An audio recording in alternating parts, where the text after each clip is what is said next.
100 సార్లు న్యూస్ ఛానల్లో ఎప్పుడు అది ఇది కాదు. పిల్లలకు ఏం అవసరాలు ఉన్నాయో పిల్లల దగ్గరికి రండి. Gandhari mandal comedy district Gandhar village లో జూనియర్ కాలేజ్ ఇది, ప్రభుత్వ జూనియర్ కాలేజ్. మా కాలేజీలో వాటర్ ప్రాబ్లం ఉంది, ఇంకా వాష్రూమ్స్ ఉన్నాయి, గ్రౌండ్ మెయింటెనెన్స్ లేదు. వాష్రూమ్స్ నీట్ గా ఉన్నాయా? నీట్ గా లేవు. వాష్రూమ్స్ వెళ్తున్నారు, నీట్ గా లేకపోయినా అంతే వెళ్తున్నారు. వాళ్ళకైతే ఇబ్బంది ఉంది. మీకు చెప్పుకుంటలేరా? మాకు బయట వాష్రూమ్ ఏం లేవు, దూరం వెళ్తున్నాము. ఇక్కడ పోస్తే మళ్ళా మొత్తం క్లీన్ ఉంటాయి కానీ మళ్ళా దూరం వెళ్ళి అదొక బాధ ఉంది మాకు. ఇంకేంటంటే ఇలా మొత్తం చెత్త ఇస్తారు, గ్రౌండ్ లో మొత్తం క్లీన్ చేస్తారా? క్లీన్ ఏం చేయరు, మంత్లీ 2 times 3 times చేస్తారు అంతే. అంటే మెయింటెనెన్స్ అనేది ఏం లేదు, అంత డస్ట్ ఎక్కువ ఉన్నది. డస్ట్ బాగుంటుంది. మీరు ఎప్పుడైనా ఇవన్నిటి గురించి మీ ప్రిన్సిపల్ కి కంప్లైంట్ ఇచ్చిర్రా? బాగా సార్లు ఇచ్చినాం, ఆయన కూడా ఒకసారి పట్టించుకోలేడు. బోర్ వాటర్ ఇస్తురా, మినరల్ వాటర్ ఇస్తురా? అసలు ఏ వాటర్ తెలియదు, అసలు తాగుతరం అయిపోయా నింపి అడగెడతారు.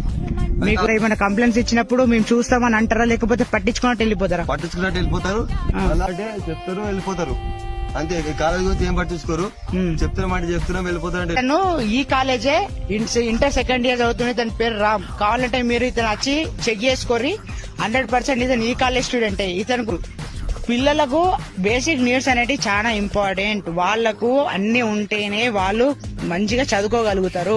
ఒక మండల్ లెవెల్ జూనియర్ కాలేజ్, వీళ్ళు రాబోయే ఇప్పుడు అప్కమింగ్ స్టడీస్ లో వాళ్లకు ఇటువంటి బేసిక్స్ ఉంటే వాళ్ళు ఏ విధంగా ముందుకెళ్తారు.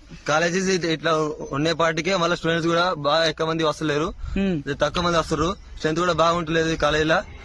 ఒక విధంగా ఆలోచిస్తే మీరు మీ ఎవరైతే పెద్ద మనుషులు ఉన్నారో మీ పిల్లల్ని ఇలా వెయ్యేందుకు ఇష్టపడతారా? ఇష్టపడరు. ఒక బూత్ బంగ్లా లేకున్న బిల్డింగ్ లా మీ పిల్లల్ని మీరు ఎట్లా చదివిస్తారు? చదివించలేరు. మీరే భయపడ్డాక పిల్లలు ఇంకెంత భయపడతారు? దయచేసి కంపల్సరీ ఎడ్యుకేషన్ పిల్లలకు చాలా ఇంపార్టెంట్.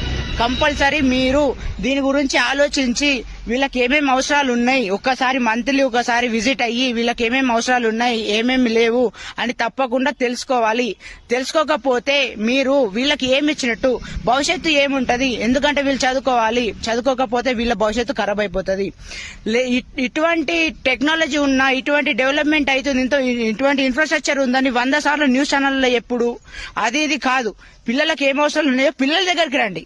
పిల్లలకు అన్ని అవసరాలు ఉంటాయి, తెలుసుకోండి. ఏదో కఠినం అంటే కఠినం. ఇన్ఫ్రాస్ట్రక్చర్ అంటే perfect schools, perfect government hospitals, everything ఉండాలా. ఉండకపోతే వాళ్ళు ఎట్లా చదువుతారు? పిల్లలు రాదందుకు కూడా ఇష్టపడతలేరు.